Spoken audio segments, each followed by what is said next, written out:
Hi friends, welcome to my channel story book by Aaradhya. అత్తగారు 2 లక్షల రూపాయలు దొంగతనం చేసిందని ఆమెపై నింద మోపి కన్న కొడుకు చేతే ఆమెను ఇంట్లోంచి వెళ్ళగొట్టేలా చేస్తుంది కోడలు. ఆ కొడుక్కు నిజం తెలిసే లోపల పరిస్థితి చేయి జారిపోయి జరగరాని ఘోరం జరిగిపోతుంది. అసలు ఇంతకు ఏం జరిగింది, అసలు సూత్రధారి ఎవరో ఈరోజు మనం తెలుసుకుందాం. ఉదయం 10 గంటలు అయ్యింది. 72 ఏళ్ల కమలాదేవి గంజినీళ్ళ గ్లాస్తో ఇంటి గడప వద్ద కూర్చున్నారు. అప్పుడే ఎలా ఉన్నావక్క అంటూ ఎదురింటి కామాక్షమ్మ పలకరిస్తూ ఇంటి వద్దకు వచ్చి ఇప్పుడు ఆరోగ్యం ఎలా ఉంది అని అడిగింది. ఆరోగ్యానికి ఏమిలే కామాక్షి, ప్రాణం ఉన్నంత వరకు రోగాలు నీడలా అంటుకొని ఉంటాయి అంది కమలాదేవి. అలాంటప్పుడు కొడుకు దగ్గరకు వెళ్ళవచ్చు కదా, అక్కడ కొడుకు కోడలు మనవడు మనవరాలు ఇలా అందరూ ఉన్నారు కదా.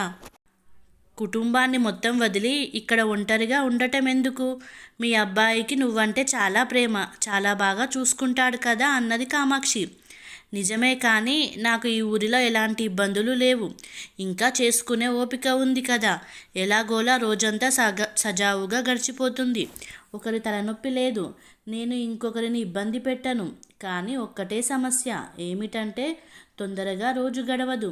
రోజంతా కూర్చొని అలసిపోతాను. కాబట్టి కాసేపు పడుకుంటాను. ఇలాగే రోజంతా గడిచిపోతుంది అంది. అప్పుడు కామాక్షమ్మ సానుభూతి వ్యక్తపరుస్తూ, అవును కమలక్క, జీవితంలో పెద్ద సమస్య ఏమిటంటే యవ్వనంలో ఉన్న వ్యక్తికి ఎంత పని ఉంటుందంటే సమయమే సరిపోదు అనుకుంటాము. కానీ వృద్ధాప్యంలో ఎటువంటి పని ఉండదు, కానీ సమయం మాత్రం చాలా ఉంటుంది. కొడుకు మరియు కోడలు వారి ప్రపంచంలో మునిగిపోతారు. మిగిలిన వృద్ధ తల్లిదండ్రులు మరణం కోసం ఎదురు చూస్తూ కూర్చుంటారు. ఇందులో ఒకరు తొందరగా భగవంతుడి వద్దకు వెళ్ళిపోతారు. మిగిలిపోయిన మరొకరి పరిస్థితి నరకంగా మారుతుంది.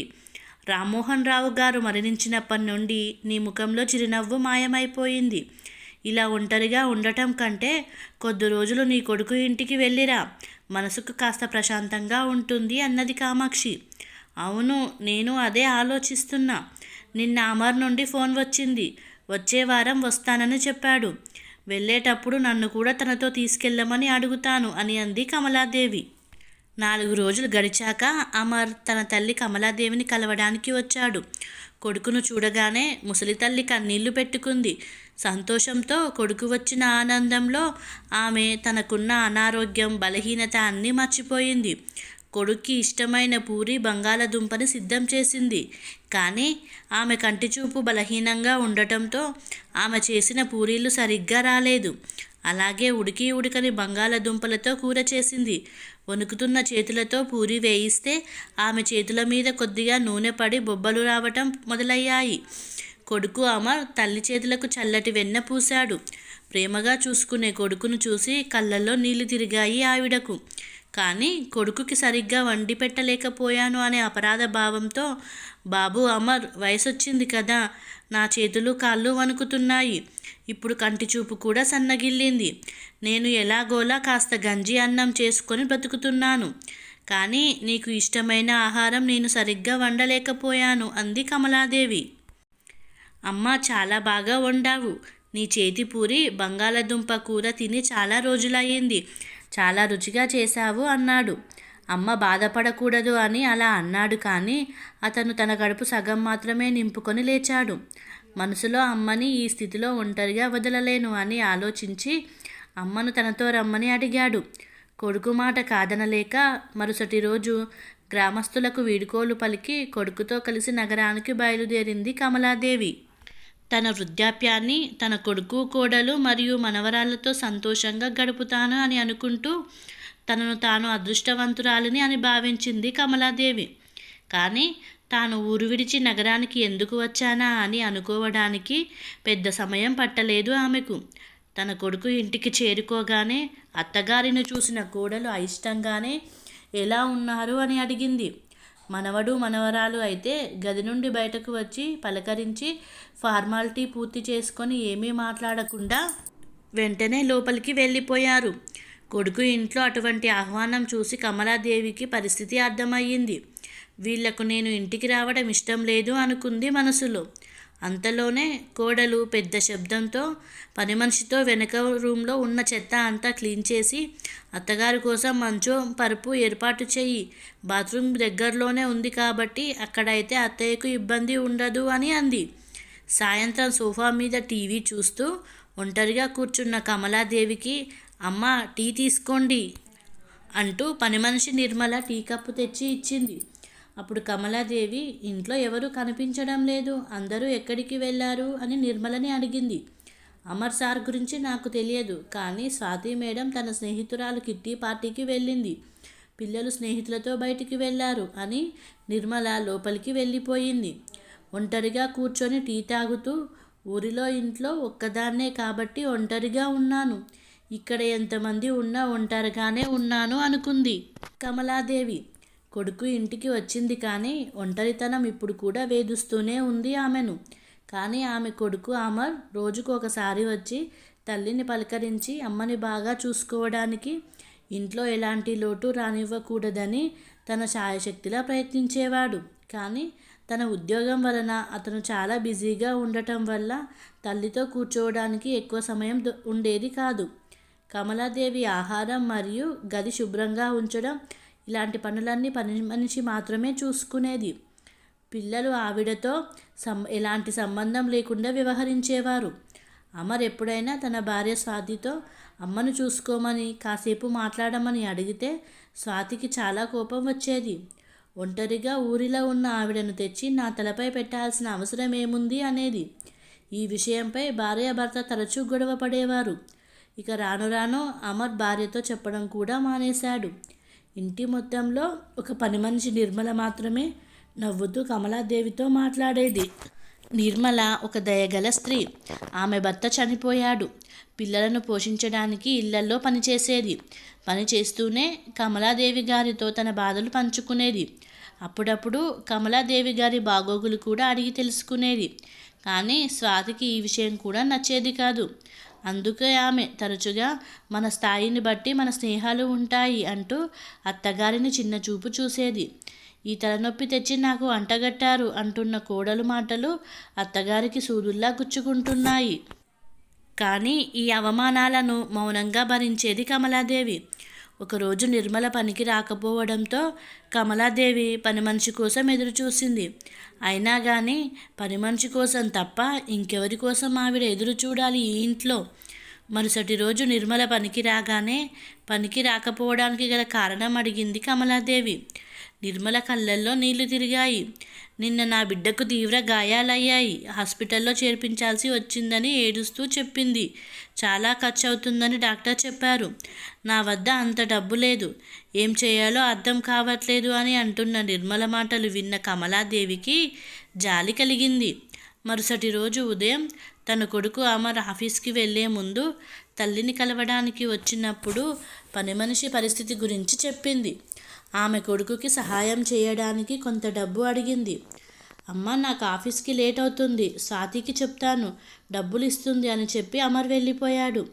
కాసేపటికి స్వాతి అత్తయ్య గదిలోకి వచ్చింది. అత్తయ్య డబ్బు కావాలి అన్నారట, మీకు ఇప్పుడు అంత అవసరమేమి వచ్చింది అని అడిగింది.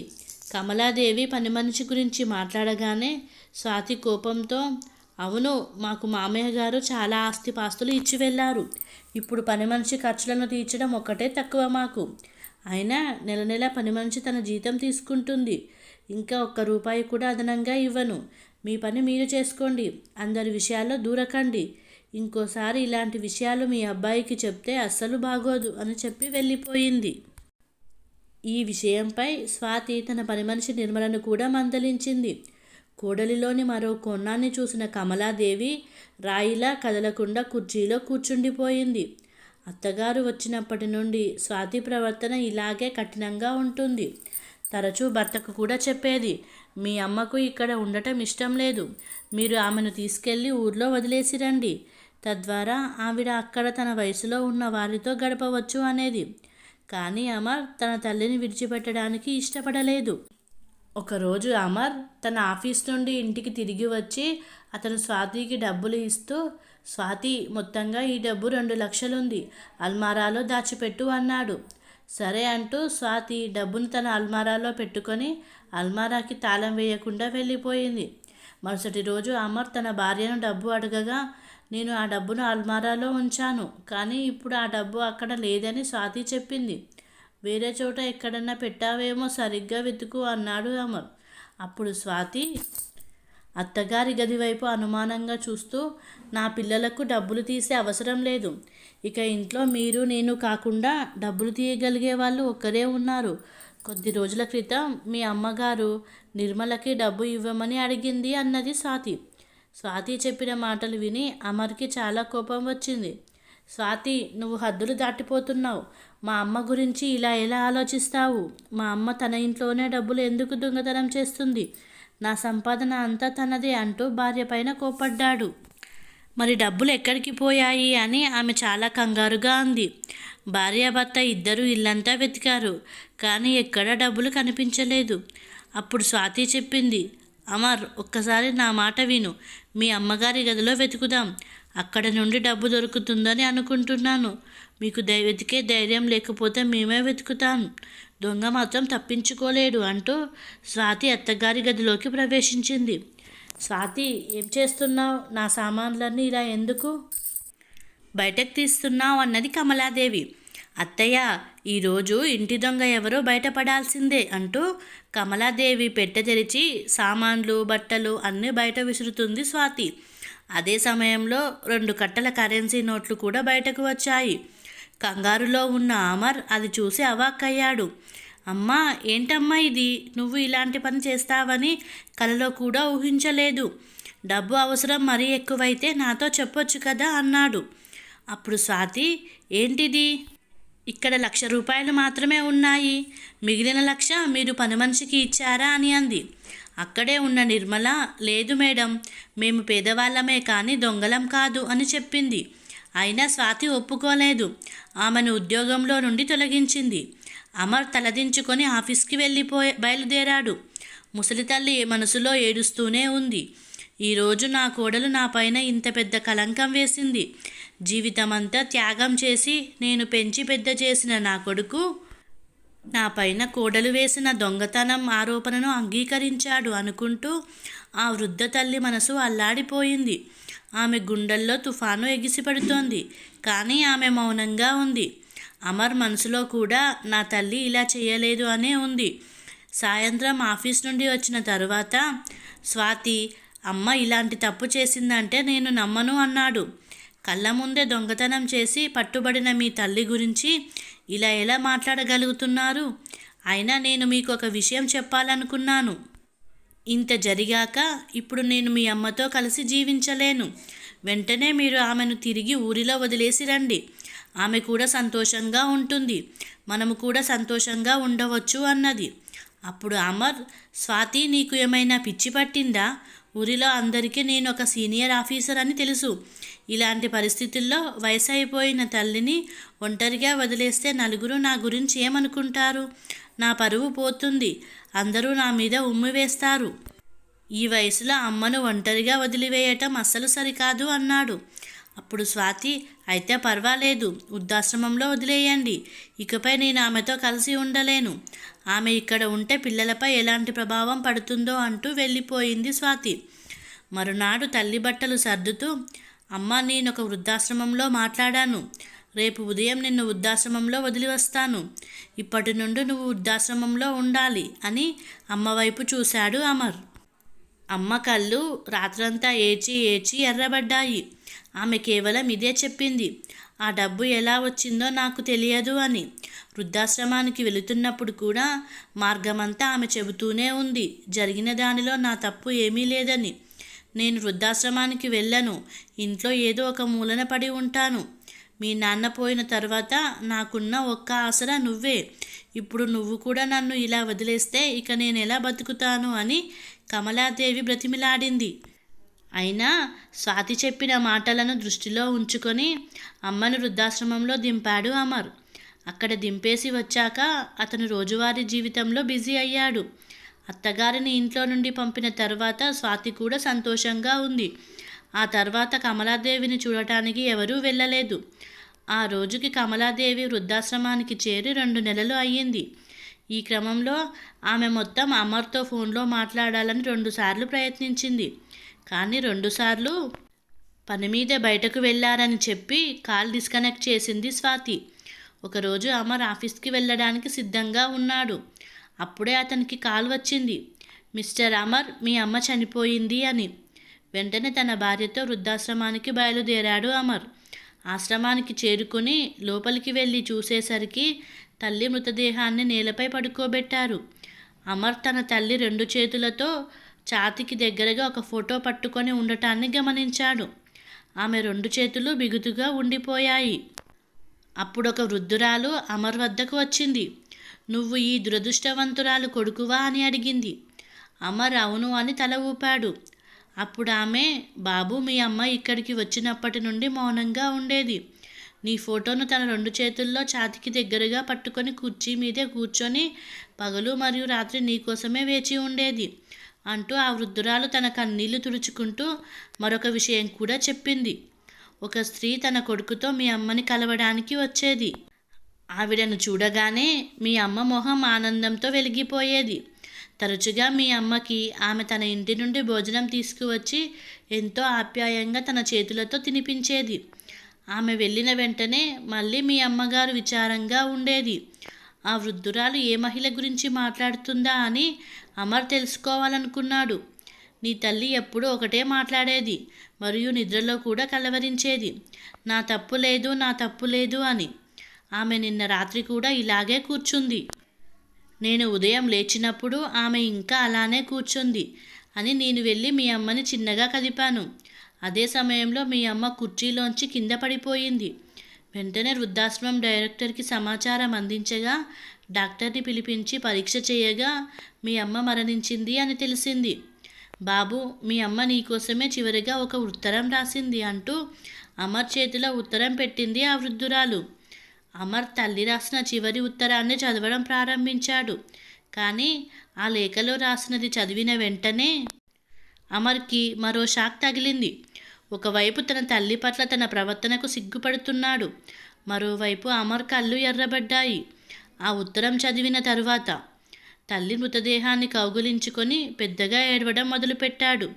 అమ్మా, నన్ను క్షమించు, నేను చాలా పెద్ద తప్పు చేశాను, నీ మాట వినలేదు, నీకు సమయం ఇవ్వలేదు అని. నేను నా జీవితంలో ఎంత పెద్ద తప్పు చేశానో ఈరోజు అర్థం చేసుకున్నాను అని ఏడ్చాడు.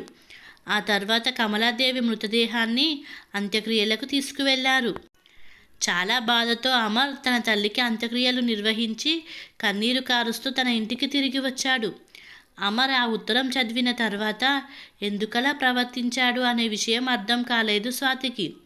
స్వాతి అమర్ కన్నీళ్లు తుడుస్తూ, అమర్, ఏడిస్తే చనిపోయిన వారు తిరిగి రారు, ఈ సత్యాన్ని ఎవరూ మార్చలేరు, నిన్ను నువ్వు కాస్త కంట్రోల్ చేసుకో అన్నది. అమర్ కోపంగా స్వాతి వైపు చూస్తూ స్వాతిని చేతితో తోసేస్తూ, నాకు తెలుసు మా అమ్మ ఈ లోకంలో లేదని.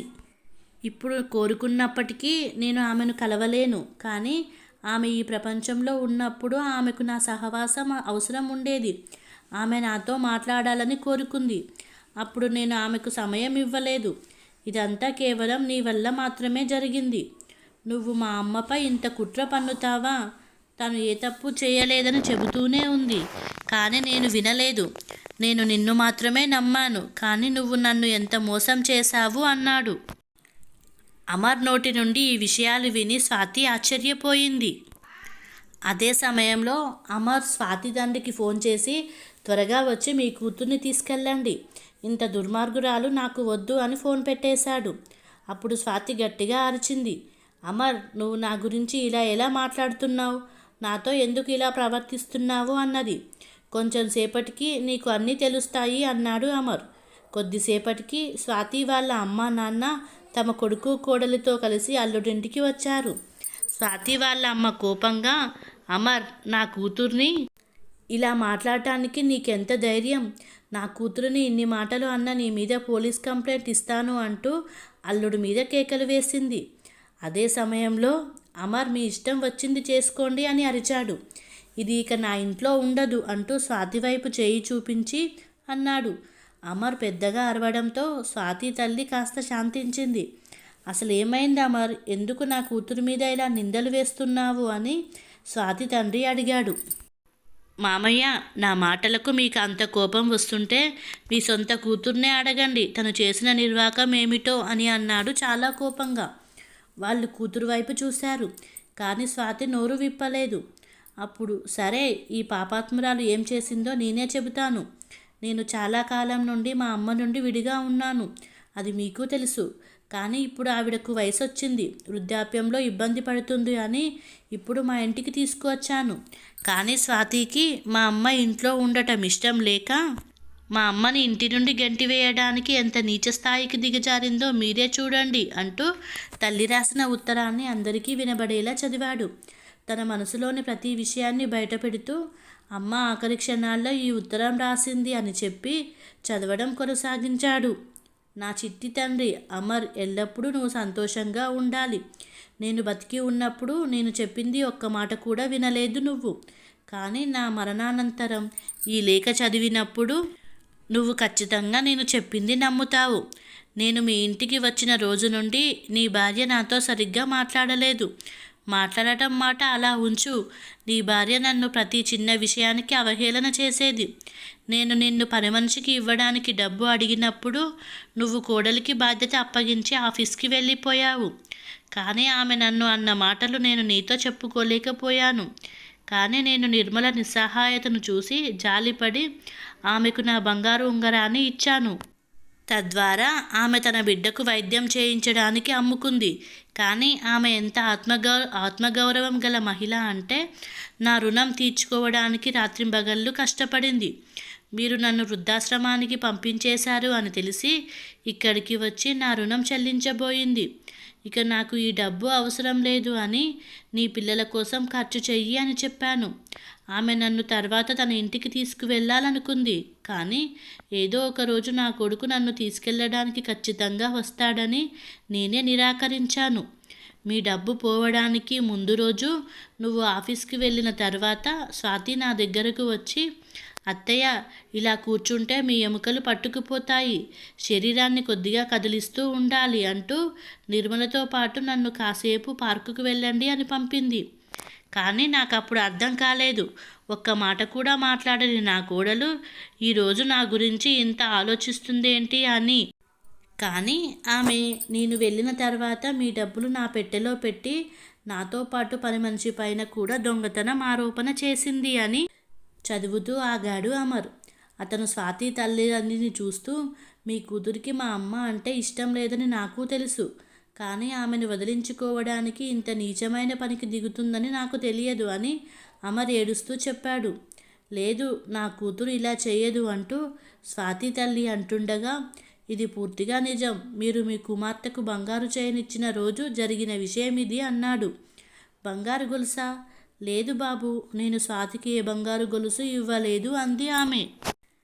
సరే, మీ కూతుర్ని అడగండి. మా అమ్మ బంగారు గొలుసు చేయించింది అని తనే నాతో చెప్పింది అన్నాడు అమర్. అది విన్న స్వాతికి చెమటలు పట్టాయి. నిజం చెప్పు స్వాతి, పోయిన 1,00,000 రూపాయలతో ఆ గొలుసు కొన్నావు కదూ అని అడిగాడు అమర్. అయితే స్వాతి మౌనంగా తలదించుకొని నిల్చుంది.